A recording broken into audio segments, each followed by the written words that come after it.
Hello dear student. आज हम animal kingdom 11 का चैप्टर शुरू करने जा रहे हैं, बायोलॉजी का।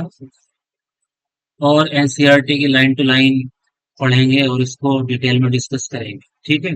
बहुत सारे ऐसे स्टूडेंट्स होते हैं जो एनसीईआरटी को पढ़ते हैं मगर समझ में नहीं आती है, तो हम यहाँ पर एनसीईआरटी की लाइन टू लाइन पढ़ेंगे और एक एक पॉइंट्स को समझते हुए चलेंगे। ठीक है, क्लियर है। और ये सीरीज में स्टार्ट करूंगा।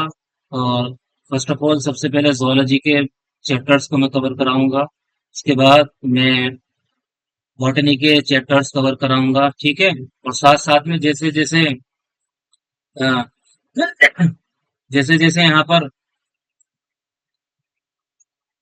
चैप्टर होते चले जाएंगे, हम इसकी फिर डीपीपी है या प्रैक्टिस पेपर है, क्वेश्चंस हैं, पीवाईक्यू है, उनको भी हम पढ़ते चलेंगे। ठीक है, क्लियर।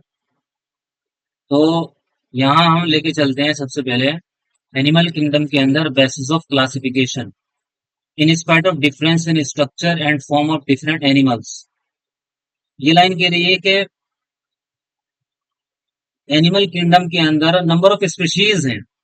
अब वो डिफरेंट है स्ट्रक्चर के फॉर्म में भी, और देख लीजिएगा तो फॉर्म, स्ट्रक्चर एंड फॉर्म, इन दोनों के बेसिस पे क्या है, इन दोनों में डिफरेंसेस है। जो स्पीशीज है उनमें डिफरेंसेस होता है, but there are fundamental features common to various individual. मगर सर्टेन करेक्टरिस्टिक्स, कुछ करेक्टर ऐसे भी हैं जो डिफरेंट इंडिविजुअल के बीच में जो है रिलेशन क्रिएट करता है। अब वो कौन कौन से हैं जो करेक्टर कॉमन है, शेयर करते हैं ग्रुप ऑफ इंडिविजुअल, जैसे कि अरेंजमेंट ऑफ द सेल, उसके बाद इसकी बॉडी सिमेट्री हो जाएगी। ठीक है। नेचर ऑफ स्लोम हो जाएगा, पैटर्न ऑफ डाइजेस्टिव सिस्टम है, सर्कुलेटरी सिस्टम है, रिप्रोडक्टिव सिस्टम है। तो कुछ ऐसे करेक्टर्स, यहाँ और भी करेक्टर्स मेंशन नहीं कर रखे, मगर इस क्योंकि हम एनसीईआरटी लाइन टू लाइन पढ़ रहे हैं, तो यहाँ पर उसी को हम डिस्कस करेंगे।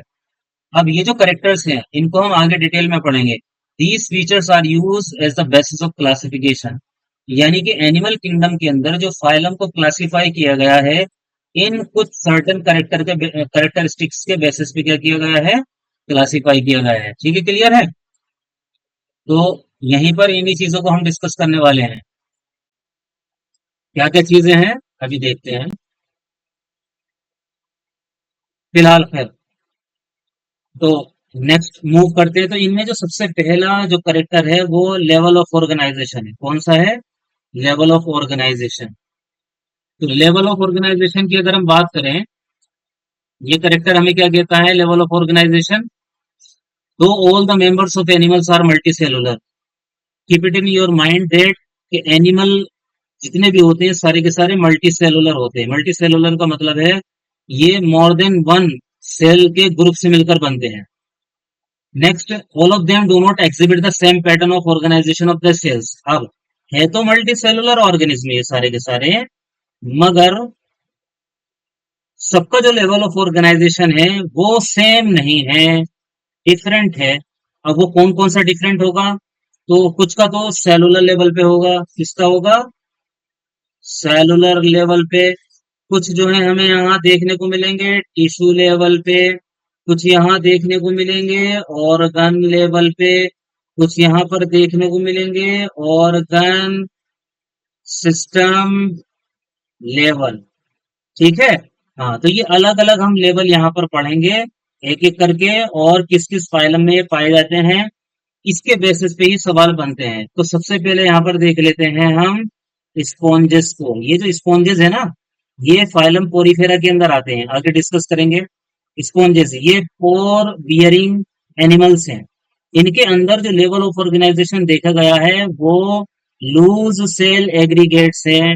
लूज सेल एग्रीगेट्स का मतलब, यानी सेल्स तो हैं मगर टिश्यू नहीं बना रहे, लूजली अरेंज्ड है, और हर एक सेल अपना स्पेसिफिक फंक्शन परफॉर्म कर रहे हैं। हर एक सेल्स क्या परफॉर्म कर रही है? Specific function. Group of cells मिलकर टिश्यू नहीं बना रहा है, लूजली अरेंज्ड है, और इन सेल के अंदर सम डिवीजन ऑफ लेबर भी पाया जाता है। क्या पाया जाता है इन सेल्स के अंदर? Some division of labour activities occur among in cells, cells के अंदर। तो आपको क्या याद रखना है, एक सवाल पूछा जाता है यहाँ पर कि सेलुलर लेवल ऑर्गेनाइजेशन किस में पाया जाता है, तो वो स्पॉन्जेस के अंदर पाया जाता है। दूसरा आपसे ये पूछा जाए कि सेलुलर लेवल ऑफ ऑर्गेनाइजेशन में सेल्स का पैटर्न क्या है, तो सेल्स लूजली अरेंज्ड है, ये कॉम्पैक्टली अरेंज नहीं है। अगर कॉम्पैक्टली अरेंज होती तो ये टिश्यू बन जाते हैं। क्या बन जाते हैं स्टूडेंट? टिश्यूज बन जाते हैं। तो पोरीफेरेंस जो है या फाइलम पोरीफेरा वो किसको रिप्रेजेंट करते हैं? कौन से पैटर्न को? लेवल ऑफ ऑर्गेनाइजेशन को, सेलुलर लेवल ऑफ ऑर्गेनाइजेशन को रिप्रेजेंट करते हैं। और डिवीजन लेवल ऑफ कुछ हद तक पाया जाता है इनके अंदर। अंडरस्टैंड? बताओ यहाँ तक बात समझ में आ गई? नाउ कम टू दी, हम नेक्स्ट लेवल की तरफ चलते हैं जिसके अंदर आते हैं स्लंट्रेट्स। कौन आते हैं डियर स्टूडेंट? बच्चा बताओ। स्लंट्रेट्स आते हैं और टीनोफोरा भी आते हैं इसके अंदर। तो the arrangement of the cell is more complex, इसके अंदर सेल्स बहुत ज्यादा ही कॉम्प्लेक्स हो जाते हैं। कैसे हो जाते हैं? कॉम्प्लेक्स हो जाते हैं। ठीक है। और क्योंकि ये सारी की सारी सेल्स सेम ओरिजिन की होती हैं और स्पेसिफिक फंक्शन सारे के सारे एक जैसा फंक्शन परफॉर्म करते, तो इन्होंने आपस में मीटिंग बिठा ली कि नहीं, अब हम क्या करते हैं, एक साथ मिलकर ग्रुप बनाएंगे जिसको हम बोलते हैं टिश्यू, और एक स्पेसिफिक फंक्शन को क्या करेंगे, परफॉर्म करेंगे। अंडरस्टैंड? अंडरस्टैंड। ठीक है। नेक्स्ट तीसरा जो लेवल है इसका वो है ऑर्गन लेवल। ऑर्गन लेवल में क्या होगा? Still higher level of organisation, अगर हम थोड़े से हायर लेवल ऑफ ऑर्गेनाइजेशन की तरफ चले तो वहां पर यही टिश्यूज आपस में ग्रुप मिलकर क्या बना लेते हैं, ऑर्गन लेवल बना लेते हैं या ऑर्गन्स बनाते हैं। और फिर वो ऑर्गन स्पेसिफिक फंक्शन को परफॉर्म करता है। उसके अंदर एग्जाम्पल है सबसे बेस्ट प्लेटी हेलमिंथेस, जिसे हम प्लेटफॉर्म कहते हैं, जिसके अंदर टीनिया सोलियम, ठीक है, लीवर फ्लो, फेशियोला हिपेटिका, ये मेंबर्स आते हैं इसके अंदर। Other higher phyla where tissues are group together to form organ. और अगर हम अगले फाइला की बात करें तो ये ऑर्गन्स आपस में ग्रुप ग्रुप में आते हैं और ऑर्गन सिस्टम बनाते हैं, पर्टिकुलर सिस्टम बनाते हैं। और इसके अंदर एग्जाम्पल है एनिलिडा, आर्थ्रोपोडा, मोलस्का। ये एनिलिडा से लेकर कोरडेटा तक होते हैं। बोलो कहाँ तक होते हैं? कोरडेटा तक। ये कोरडेटा तक आपको पाए जाएंगे। एनिलिडा से कहाँ तक है? कोरडेटा तक। अंडरस्टैंड? अब यहाँ थोड़ा सा एक हम ग्रुप देख लेते हैं, लेवल देख लेते हैं। तो यहाँ पर कैसा था? सेल्स है, सेल्स के ग्रुप से क्या बनेगा बोलो बच्चा पार्टी? टिश्यूज बनते हैं। बोलो टिश्यूज बनते हैं। और टिश्यूज के ग्रुप से क्या बनेंगे? ऑर्गन बनेंगे। और फिर ऑर्गन्स के ग्रुप से क्या बनते हैं? ऑर्गन सिस्टम बनते हैं। और अगर हम सेलुलर लेवल की बात करें, सेलुलर ऑर्गेनाइजेशन पोरीफेरा में पाया गया था। टिश्यू लेवल किसके अंदर पाया गया है? तो वो पाया गया है टीनोफोरा और सिलेंट्रेटा के अंदर। देन ऑर्गन लेवल किस में पाया गया है? प्लेटी हेलमिंथेस में। और अगर ऑर्गन सिस्टम लेवल की बात करें तो वो एनिलीडा से आर्थ्रोपोडा की तरफ चला जाता है। ठीक है, क्लियर है? एनिलीडा और arthropoda. Understand? Okay.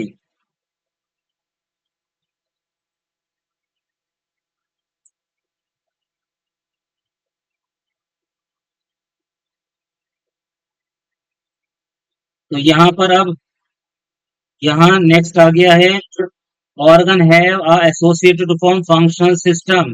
Functional system में जैसे आपका फिजियोलॉजिकल फंक्शंस होते हैं, digestive system, circulatory system, immune system, breathing system, skeletal system, these are made by a group of organs. इस लेवल को हम organ system level of organisation कहते हैं। तो इनके मेंबर याद रखने कौन कौन है आपके?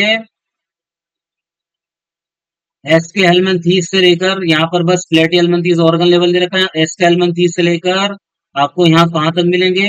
कोर डेटा तक मिलेंगे डियर स्टूडेंट। कहाँ तक मिलेंगे? कोर डेटा तक। तो यहाँ एस के हेलमिंथेस से लेकर कहाँ तक मिलेंगे? Core data. ठीक है, कोर डेटा तक मिलते हैं। क्लियर है? हाँ। Organ system in different groups of animal exhibit various pattern of complexity.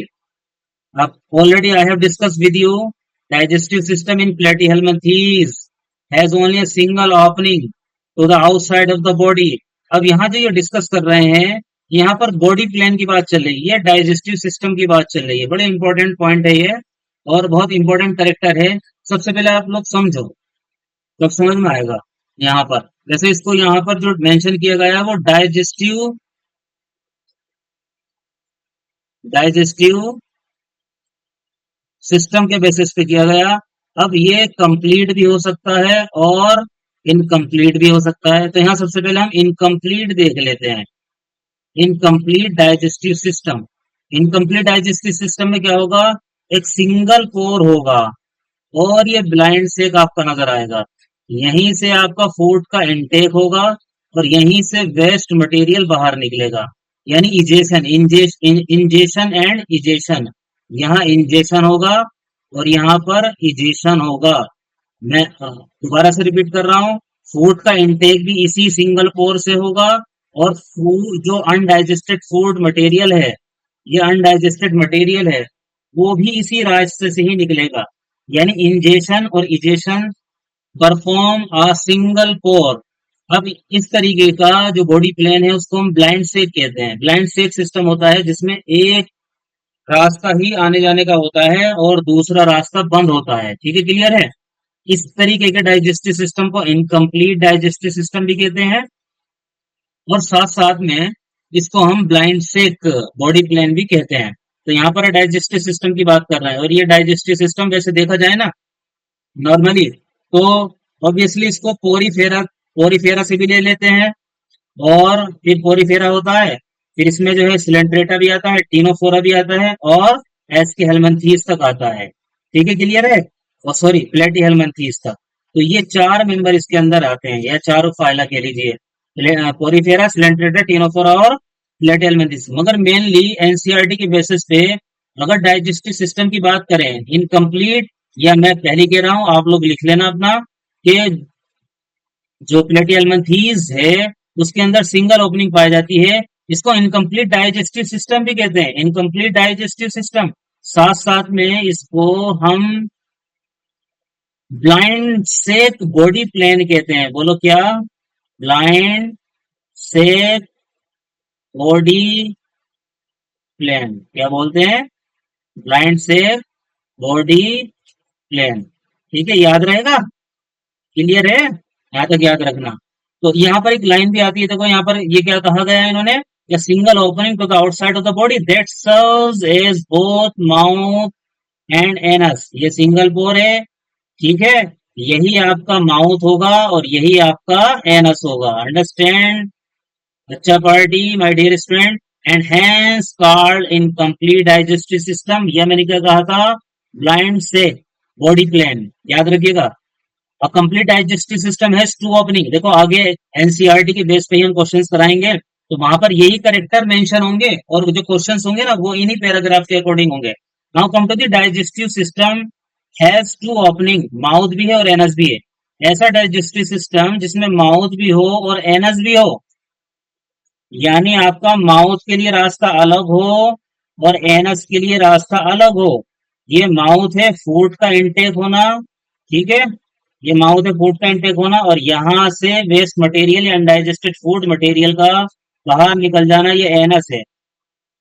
The system which has both for mouth and anus, mouth serves for intaking of food and anus serves for elimination of the undigested food material, understand, or unabsorbed material। तो ऐसे system को हम digestive complete digestive system कहते हैं। मगर इसके लिए एक और टर्म इस्तेमाल की गई है बॉडी प्लान के लिए, यहाँ मेंशन नहीं है एनसीईआरटी लेवल पे। मैंने पहले कहा था एनसीईआरटी को लाइन टू लाइन तो पढ़ेंगे, कुछ चीजें यहाँ पर डिटेल में भी हम समझेंगे, तो आप लोग लिखते चलना यहाँ पर। तो जिस ऐसे डाइजेस्टिव सिस्टम कंप्लीट है, माउथ अलग है, एनस अलग है, इनटेक ऑफ फूड अलग है और एलिमिनेशन फूड अलग हो गया, ठीक है, गुड। तो ऐसे बॉडी प्लान को हम बोलते हैं tube within tube body plan, ठीक है, ट्यूब विदिन ट्यूब। अब ये ट्यूब विदिन ट्यूब क्या है, तो देखो से फॉर एग्जांपल ये तो है हमारी एलिमेंट्री कैनाल, ये क्या चीज है, एलिमेंट्री कैनाल, और ये हो गई हमारी बॉडी वाल, ये क्या हो गई, बॉडी वाल। तो बॉडी वाल या स्लोम कह लीजिए एक तरीके की, और ये आपकी कट हो गई। ये कौन है आपकी? कट। तो ट्यूब, एक ट्यूब तो ये हो गई, ये जो सिलोम हो गई, ठीक है क्लियर, ये तो सिलोम है। और एक ट्यूब आपकी गट वाली जो एलिमेंट्री कैनाल, तो ट्यूब विद इन ट्यूब, ये बॉडी प्लान आपका ट्यूब विद इन ट्यूब, या इसी में यहाँ पर हम देखते हैं डाइजेस्टिव सिस्टम कैसा है, कंप्लीट है। तो बच्चा पार्टी समझ में आ रहा है? ठीक है, कमेंट करके बताइएगा, कोई पॉइंट अगर समझ में ना आए तो मैं इसको वहीं पर मेंशन करूंगा। और टेलीग्राम चैनल भी मैंने बनाया है, व्हाट्सएप ग्रुप भी है, मैं उसको इस वीडियो के लिंक में दे दूंगा, आप लोग उसको ज्वाइन कर सकते हैं। और वहां पर भी डिस्कशन होगा। ठीक है, वहां पर आपके जो डाउट्स होंगे वो वहां पर आप जो है टाइप कर सकते हैं, टेक्स्ट कर सकते हैं। और जैसे ही मेरे पास टाइम होगा मैं निकाल के आप लोगों को उसका आंसर जरूर दूंगा। ठीक है, तो हम इंटरेक्ट होंगे। अब यहाँ पर हम चलते हैं सर्कुलेटरी सिस्टम की तरफ। सर्कुलेटरी सिस्टम, नॉर्मली पहले हमें पता होना चाहिए सर्कुलेटरी सिस्टम क्या है। तो सर्कुलेटरी सिस्टम जो है आपका, वो ट्रांसपोर्टेशन करता है। किस चीज का ट्रांसपोर्टेशन करता है सर्कुलेटरी सिस्टम? तो सर्कुलेटरी सिस्टम बताइए किस चीज का ट्रांसपोर्टेशन करता है? तो सर्कुलेटरी सिस्टम जो है वो न्यूट्रिएंट्स का, गैसेस का, वेस्ट मटेरियल का, ठीक है, हाँ, इनका जो है ट्रांसपोर्टेशन करता है। इनका ट्रांसपोर्टेशन करता है। गुड। चलिए, बहुत अच्छा है।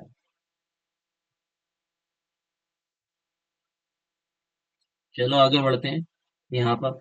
तो सर्कुलेटरी सिस्टम भी आपका ओपन टाइप का हो जाएगा और क्लोज टाइप का हो जाएगा। इसको थोड़ा सा कॉन्सेप्ट को लेके चलते हैं, तब समझ में आएगा क्या है ये। इस कॉन्सेप्ट को समझते हैं, ओपन टाइप कब कहा जाता है और क्लोज टाइप कब कहा जाता है। ठीक है, ओपन टाइप कब होता है और क्लोज टाइप कब होता है। ठीक, क्लियर है? अभी देखते हैं। तो देखो, ओपन टाइप सर्कुलेटरी सिस्टम क्या होता है। से फॉर एग्जांपल ये हमारा हार्ट है, और हार्ट क्या करता है? हार्ट क्या करता है?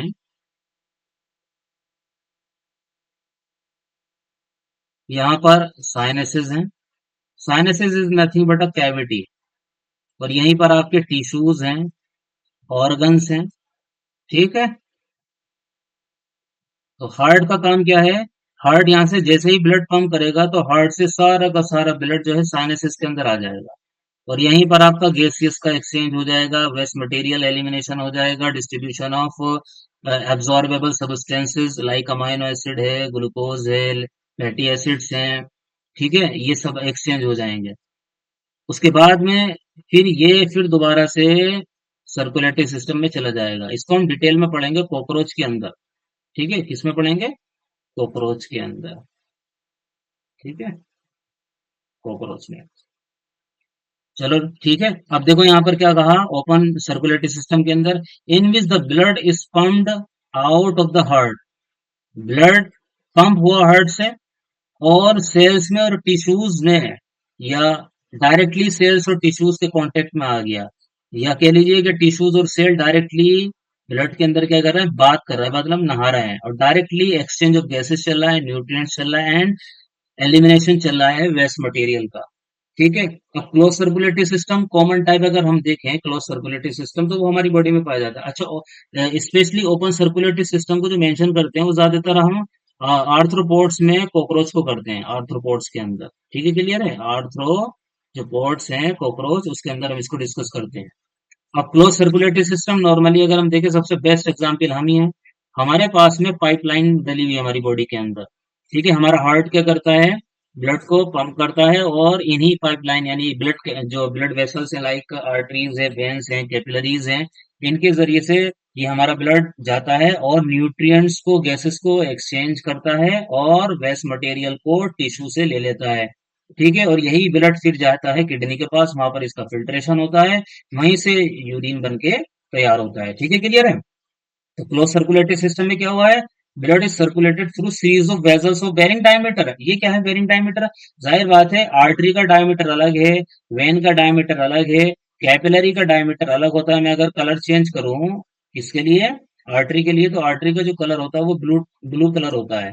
और सॉरी, आर्टरी का जो कलर होता है वो रेड होता है, और वेन्स का जो कलर होता है वो ब्लू होता है। हाँ, वो ऑक्सीजनेशन डीऑक्सीजनेशन है। बहुत सारे केसेस में ऐसा है कि आर्टरी के कलर जो है वो ब्लू होता है और वेन का कलर रेड भी होता है। तो ऑक्सीजनेशन एंड डीऑक्सीजनेशन के बेसिस पे ये होता है। ठीक है बच्चा पार्टी, तो ये समझ में आया open circulatory system and close circulatory system. उसके बाद हम सिमेट्री की तरफ चलते हैं। बहुत प्यारा टॉपिक सिमेट्री क्या है, पहले इसके टर्म को समझेंगे, सिमेट्री हमें क्या कह रही है। ठीक है, क्लियर है क्या है सिमेट्री, उसी को देखते हैं सबसे पहले। तो अब यहाँ पर ये जो कुछ सिमेट्री के एग्जाम्पल यहाँ दे रखे हैं, इनको भी डिस्कस करेंगे एक एक करके। पहले थोड़ा सा हम यहाँ देख लेते हैं किसको, सिमेट्री को। ठीक है, क्लियर है क्या है सिमेट्री। तो सिमेट्री क्या है, बॉडी के पार्ट्स का जो अरेंजमेंट है उसके एक्सिस पे, उसे ही हम सिमेट्री कहते हैं।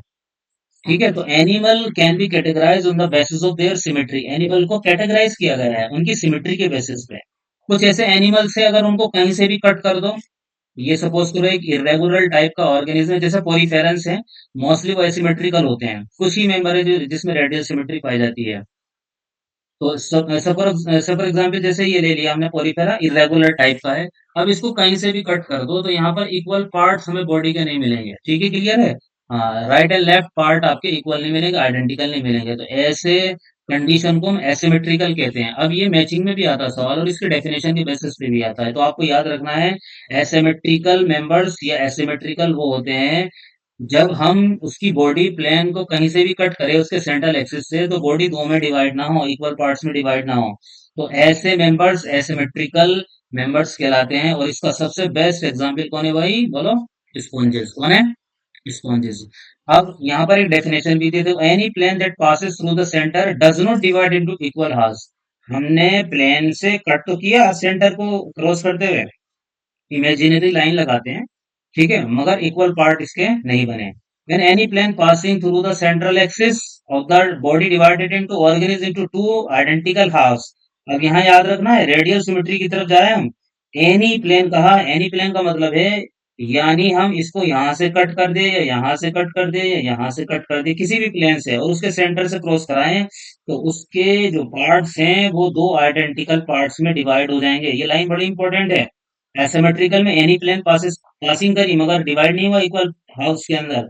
मगर रेडियल सिमेट्री में एनी प्लेन पासिंग करी सेंट्रल एक्सिस से, तो बॉडी डिवाइड हो गई इनटू टू पार्ट्स और टू आइडेंटिकल पार्ट्स। उसे हम रेडियल सिमेट्री कहते हैं। अब ये रेडियल सिमेट्री ज्यादातर किस में पाई जाती है, ये सिलेंट्रेट्स में पाई जाती है और टिग्नोफोर्स के अंदर पाई जाती है।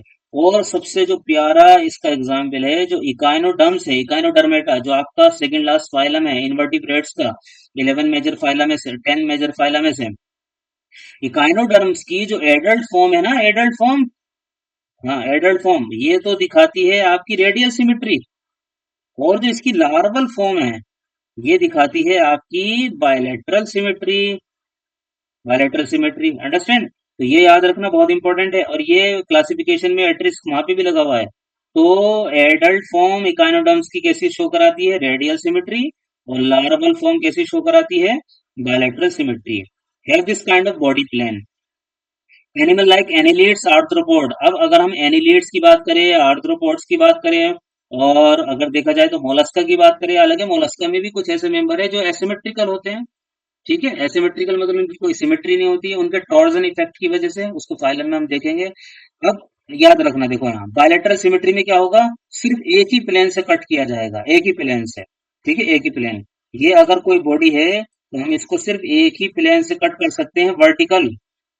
एक ही प्लेन होगा सेंट्रल एक्सिस से, एनी प्लेन नहीं, एक ही प्लेन होगा आपका, एक ही प्लेन। ठीक है, क्लियर। तो देखो यहाँ पर लिखा हुआ भी है, where the body can be divided into identical left and right half. हम अपने आप को देख लें, अगर हम ऊपर से कट करें अपने आप को, तो वर्टिकल अगर हम कट करें तो हमारा बायलैटरल सिमेट्री है, एक ही प्लेन से कट होंगे और हमारा आइडेंटिकल हाफ नजर आएगा। इधर का पार्ट, एक हाथ इधर है, आधी नाक इधर हो जाएगी, एक आंख इधर हो जाएगी, ठीक है क्लियर, एक टांग इधर हो जाएगी।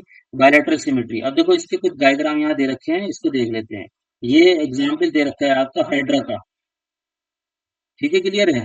हाइड्रा, तो हाइड्रा किसका मेंबर है, हाइड्रा है आपका सिलेंट्रेटा का मेंबर। और यहाँ देखो दे भी रखा है, यहाँ दे रखा है आपका, ये देखिए आप, ये दे रखा रेडियल सिमेट्री के अंदर कौन कौन एग्जाम्पल दे रखे, सिलेंट्रेड स्टेनोफोर, इकानोडर्म्स की कौन सी फॉर्म, एडल्ट फॉर्म। तो रेडियल ये सिलेंट्रेड का मेंबर है, ठीक है। पॉलिप कंडीशन इसके अंदर पाई जाती है, ये सिडेंट्री होता है, फिक्स्ड होता है। तो पोरिफेरा पढ़ेंगे ना, वहां देखेंगे इसको। ठीक है, क्लियर है। ये इसके हाइपोस्टोम पे कौन प्रेजेंट है, ये आपके ये टेंटेकल्स प्रेजेंट है, ये रेडियल सिमेट्री शो कराता है। नीचे अगर हम देखें इसको, दूसरे को, ठीक, तो यहाँ देख सकते हैं आप, ये ये कैसे शो करा रहा है, सिर्फ एक ही प्लेन वर्टिकली कट कर रहा है, ठीक है, एक ही plane.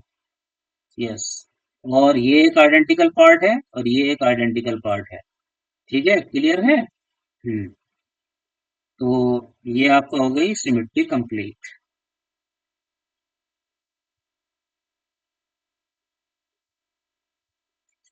Now come to the germinal layer, बहुत इंपॉर्टेंट करेक्टर है ये भी।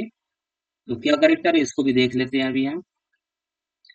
तो यहाँ पर क्या है, सेल्स का अरेंजमेंट है। अगर सेल्स ड्यूरिंग एम्ब्रियोनिक डेवलपमेंट, अगर आप लोगों ने ह्यूमन रिप्रोडक्शन थोड़ा बहुत पढ़ा होगा 10th क्लास में, तो वहां पर देखिएगा आप, जब गैस्ट्रुलेशन स्टेज आती है, एक स्टेज है gastrulation, gastrulation, blastula, gastrula, zygote, morula, ये कंडीशन आती है। तो उस दौरान में ये सेल्स ना है अरेंज होना शुरू हो जाती हैं।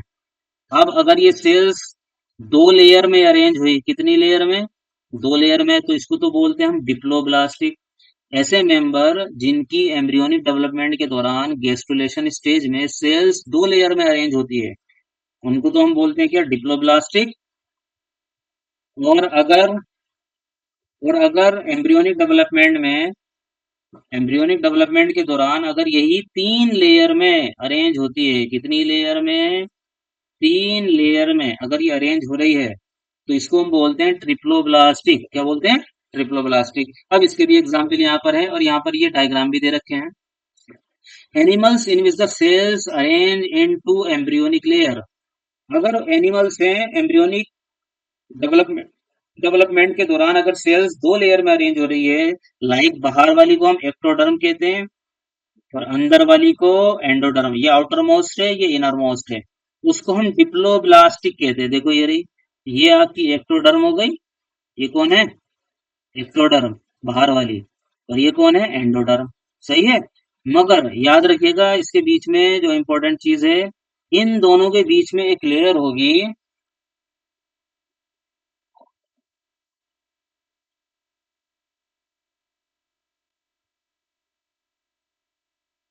इन दोनों के बीच में एक लेयर होगी, वो एक नॉन लिविंग होगी, इसको हम बोलते हैं अनडिफरेंशिएटेड लेयर, जिसको मिजोग्लिया कहते हैं।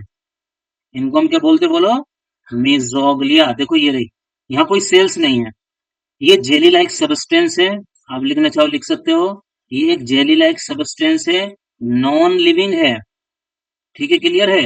हाँ, मगर ये बहुत सपोर्ट करती है बॉडी को, इसके अंदर बहुत सारी ऐसी सेल्स होती हैं, ठीक है, स्पेस प्रोवाइड करती है, ठीक है, फ्लेक्सिबिलिटी प्रोवाइड करती है। तो एज ऑफ नाउ अनडिफरेंशिएटेड, अब ये क्या चीज है, डिफरेंशिएटेड अनडिफरेंशिएटेड। अगर कोई,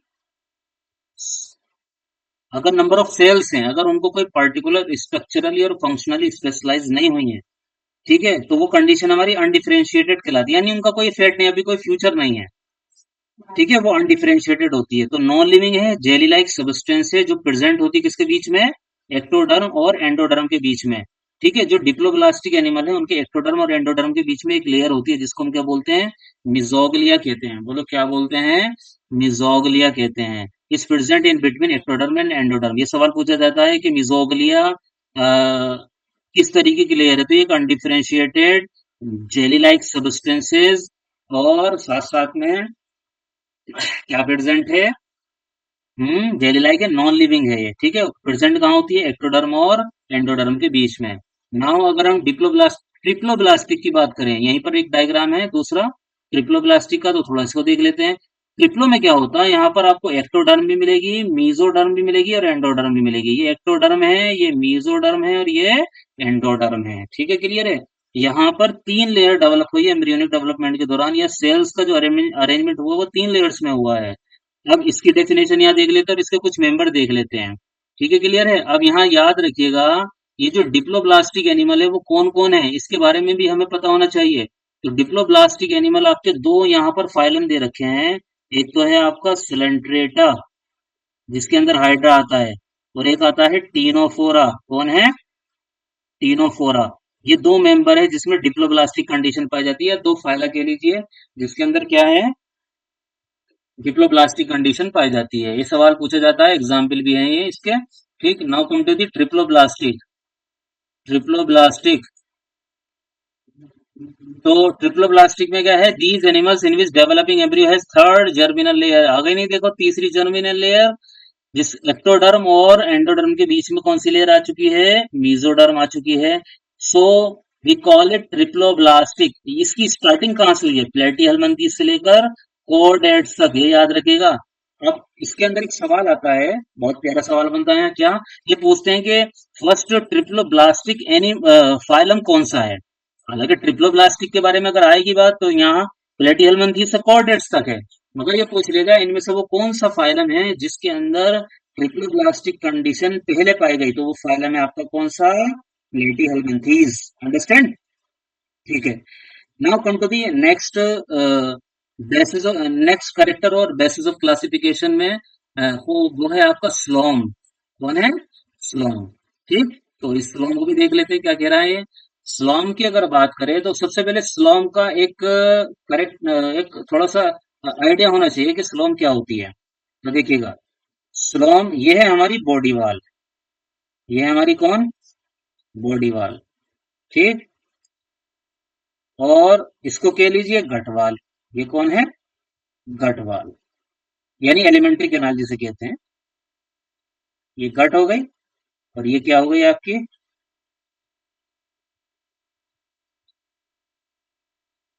बॉडी वाल। ठीक है, क्लियर है। आप इसको जो है 1.5 पे भी देख सकते हैं, एक्स पे। ठीक है, बेटर रहेगा। ठीक है, क्लियर है। या 1.25 एक्स पे देख सकते हैं, और अपने अकॉर्डिंग देख सकते हैं, जो भी आपको कंफर्ट फील होता हो, आसानी से समझ सको। तो बॉडी वाल और गट वाल के बीच का जो स्पेस कहलाता है उसको हम स्लोम कहते हैं। इस स्लोम का क्या फायदा है, इस स्लोम के अंदर विसरल ऑर्गन्स होते हैं, ये शॉक एब्जॉर्बर भी होता है। ठीक है, और फ्रिक्शन को रिड्यूस करके रखता है। अब देखते हैं यहाँ पर, प्रेजेंस और absence of the cavity between body wall and gut wall. Body वाल और गट वाल के बीच में जो कैविटी होती है, अगर वो प्रेजेंट होगी तो उनको हम स्लोमैट्स कहते हैं, अगर वो प्रेजेंट नहीं होगी तो एस्लोमैट्स कहते हैं, और अगर दिख रही है मगर ट्रू नहीं है तो वो हम स्यूडोस्लोमैट्स कहते हैं ऐसे मेंबर्स को। Very important in classification, the body cavity which is lined by mesoderm is called coelom. अब ये क्या चीज है, अगर ये बॉडी कैविटी है तो यहाँ पर हमारे ये जो इंटरनल इंटरनल लाइनिंग है, इसके अंदर आपके कौन होनी चाहिए, इसके अंदर आपके ये मीजोडर्मली लाइंड होनी चाहिए। ये आपकी मीजोडर्मली लाइंड है। ये लाइन यहाँ इसी बात को कह रही है, बॉडी कैविटी जो लाइंड है किसके जरिए है, मीजोडर्म के जरिए से। यही आपकी स्लोम कहलाती है। ठीक है, ये वाला जो स्पेस है ना, ये स्पेस आपका स्लोम कहलाता है। ऐसे मेंबर जिनके पास ये स्लोम ट्रू होती है उसको हम स्लोमेट्स कहते हैं। और स्लोमेट्स में कौन कौन आते हैं, जैसे आम, याद रखोगे आम से। हाँ, एनिलीडा, मोलस्का, आर्थ्रोपोडा, यहाँ तक हो गया। उसके बाद इकाइनोडर्मेटा, हेमिकोडेटा और कोडेटा। यानी कह लीजिए कि स्लोमेट्स मेंबर कहाँ से शुरू हुई है, एनिलीड से शुरुआत हुई है। तो आप याद रखोगे, ये सवाल पूछा जा सकता है कि फर्स्ट स्लोमिक या स्लोमेट्स कौन है, कौन सा फाइलम है, तो वह एनिलीडा। फिर ये दूसरा सवाल कि स्लोमेट्स मेंबर की शुरुआत किस फाइलम से हुई है और एंड कहाँ हुई है, तो एनिलीड से और कोऑर्डिनेट्स हो, ये ठीक है, क्लियर, ये आपको याद रखना है। उसके बाद कुछ ऐसे भी एनिमल्स हैं, अब देखो यहाँ पर ट्रू, ये ट्रू स्लोम है, इसको हम क्या बोलते हैं, ट्रू स्लोम। ये आपकी ट्रू स्लोम है। ये बीच में देखो, ये इंटरनली लाइंड हो रही है, ये भी मीजोडर्म, ये भी मीजोडर्म, ये एक्टोडर्म और ये एंडोडर्म। ये जो बीच का आप स्पेस देख रहे हो, ये सिलोम है। इसी के अंदर विसरल ऑर्गन, सॉफ्ट ऑर्गन है, जैसे हार्ट है, डाइजेस्टिव सिस्टम है, सर्कुलेटरी सिस्टम, आपका जो है ब्रीदिंग सिस्टम है, सेक्स पार्ट है। ठीक है, क्लियर है। चलो, अगर यहाँ तक बात समझ में आ गई हो तो आगे बढ़ते हैं। तो in some animals the body cavity is not lined by mesoderm, मगर कुछ ऐसे भी मेंबर है जिसके अंदर बॉडी कैविटी मीजोडर्म से लाइन नहीं होती है, मगर उनकी जो मीजोडर्म है वो स्कैटर्ड फॉर्म में बिखर जाती है, पाउच की फॉर्म में। ये देखिए पाउच बना लिए, ये पाउच की फॉर्म में है यहाँ पर। ये आपकी जो है, ये स्लोम तो है मगर स्लोम है। कैसी स्लोम है? फॉल्स स्लोम। ये फॉल्स स्लोम है ये। इसके अंदर मीजोडर्म कैसे? ये भी बहुत प्यारा सवाल है, यहाँ से उठता है। स्कैटर्ड पाउच होते हैं in between the ectoderm and endoderm. Such body cavity क्या कहलाती है? ऐसी कैविटी को सीडोस्लोम कहते हैं। और ऐसे एनिमल जो इस कंडीशन को रखते हैं, सीडोस्लोम कंडीशन को, उनको हम सीडोस्लोमेट्स कहते हैं। क्या बोलते बोलो? सीडोस्लोमेट्स कहते हैं। क्लियर है यहाँ तक? और सबसे बेस्ट एग्जाम्पल जो पूछा जाता है कि सीडोस्लोमेट्स कौन है, एस्केलमंथीज है। अगर देखा जाए तो स्लोमेट्स तो यहाँ से एनिलिडा से क्वाड्रेट्स तक है, मगर सीडोस्लोमेट्स कहाँ से उसका एग्जाम्पल कौन है? Aschelminthes. Animal in which the body cavity is absent. और टोटली अगर बॉडी कैविटी है ही नहीं, एब्सेंट है, तो उसको हम ऐसे मेंबर्स को हम एसिलोमेट कहते हैं। ऐसे मेंबर को एसिलोमेट कहते हैं। उसका बेस्ट एग्जाम्पल कौन है? प्लेटी हेलमिंथीज है। उसका बेस्ट एग्जाम्पल कौन है? प्लेटी हेलमिंथीज है। ठीक है, क्लियर? समझ में आ रही बात यहाँ तक? हम्म।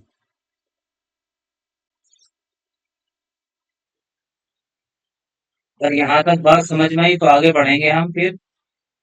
ठीक है, आगे बढ़ते हैं।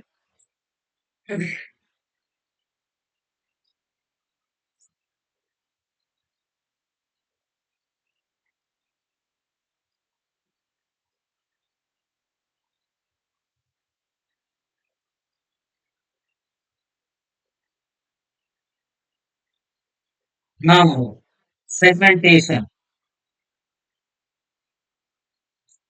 ठीक है, सेगमेंटेशन एक नया करेक्टर है। इसके अंदर सेगमेंटेशन खुद रिप्रेजेंट करे सेगमेंट्स होंगे। ये अगर आपकी एक कोई एक ऑर्गेनिज्म है, उसकी बॉडी अगर अंदर से भी डिवाइड है, इंटरनली भी और एक्सटर्नली भी। अगर ये बॉडी आपको इंटरनली एक्सटर्नली डिवाइड दिख रही है, देखो in some animals the body is externally और इंटरनली डिवाइडेड इनटू सेगमेंट, और ये बार बार सीरियल रिपीटेशन हो रहा हो, एटलीस्ट ऑफ सम ऑर्गन। ये क्या चीज है? एटलीस्ट ऑफ सम ऑर्गन मतलब यहाँ पर इस वाले में भी, इसके अंदर भी, इसके अंदर भी, इसके अंदर भी, इन सेगमेंट्स में आपको डाइजेस्टिव सिस्टम, सर्कुलेटरी सिस्टम, ठीक है, और एक्सक्रीटरी सिस्टम देखने को मिलेगा। डाइजेस्टिव सिस्टम, सर्कुलेटरी सिस्टम और एक्सक्रीटरी सिस्टम देखने को मिलता है। इसमें भी यही मिलेगा, इसमें भी यही मिलेगा, इसमें भी यही, तीनों सिस्टम यहाँ देखने को मिलते हैं। ये कह रहा है बॉडी एक्सटर्नली इंटरनली डिवाइडेड हो, सीरियल रिपीटेशन हो, एटलीस्ट सम ऑर्गन, कुछ ऑर्गन को बार बार इन सेगमेंट्स में सीरियल रिपीटेशन हो रहा हो। ऑलरेडी डिस्कस क्या कि यहाँ पर इन सेगमेंट्स के अंदर तीन सिस्टम मोस्ट कॉमन होते हैं। अगर थोड़ा हायर लेवल पे जाए तो वहाँ न्यूरॉन्स आ जाते हैं या कुछ कनेक्टिव टिश्यूज आ जाते हैं, मसल्स आ जाती हैं। ठीक है, तो यहाँ मेटामेरिक सेगमेंटेशन, और यही इसी प्रोसेस को मेटामेरिज्म कहलाते हैं, और इन सेगमेंट्स को मेटामियर्स कहते हैं। इन्हीं सेगमेंट्स को क्या बोलते हैं हम? मेटामियर्स कहते हैं। ये जो सेगमेंट्स है इनको हम क्या बोलते हैं? मेटामियर्स कहते हैं। ठीक है, क्लियर? और इसका जो सबसे बेस्ट एग्जाम्पल है, वैसे देखा जाए तो ये एनीलिडा में भी है। ये एग्जाम्पल उतार लेना आप लोग, ये एनीलिडा में भी पाया जाता है, ये आर्थ्रोपोडा में भी देखने को मिलता है, और कॉर्डेट्स के अंदर भी देखने को मिलता है। ठीक है, क्लियर है? सेगमेंटेशन।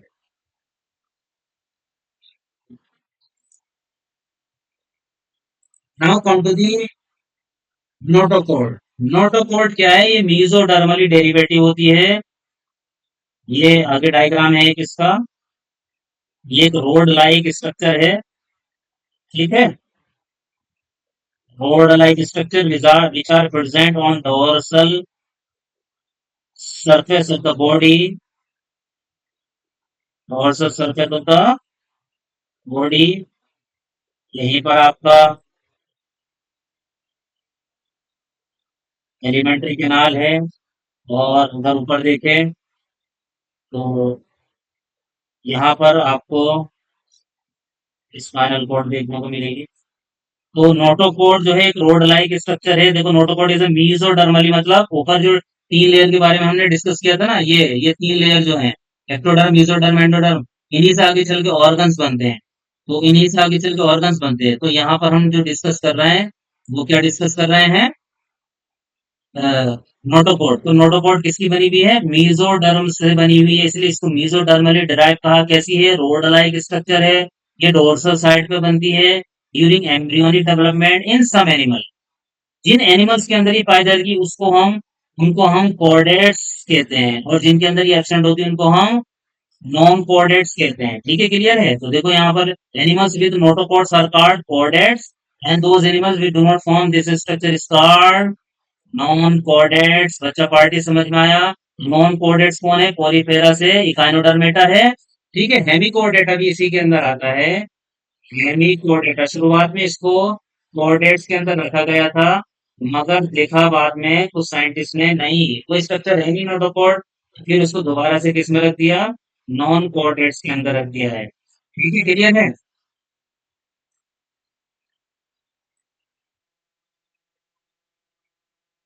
अब यहाँ बात करते हैं क्लासिफिकेशन ऑफ एनिमल्स की। क्लासिफिकेशन ऑफ एनिमल्स के अंदर broad classification of animal based on common fundamental feature.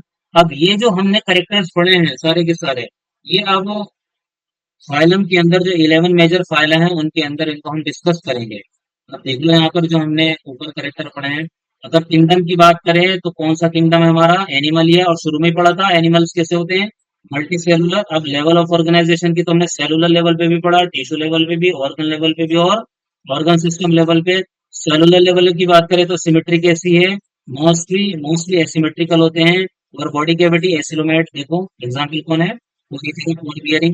और टिश्यू लेवल की बात करें तो टिश्यू लेवल पे रेडियल सिमेट्री पाई गई, एसिलोमेट है ये भी, और इसके दो मेंबर है सिलेंट्रेटा और टिनोफोरा। और अगर हम ऑर्गन लेवल की बात करें तो ऑर्गन आपके पाए गए थे किसके अंदर?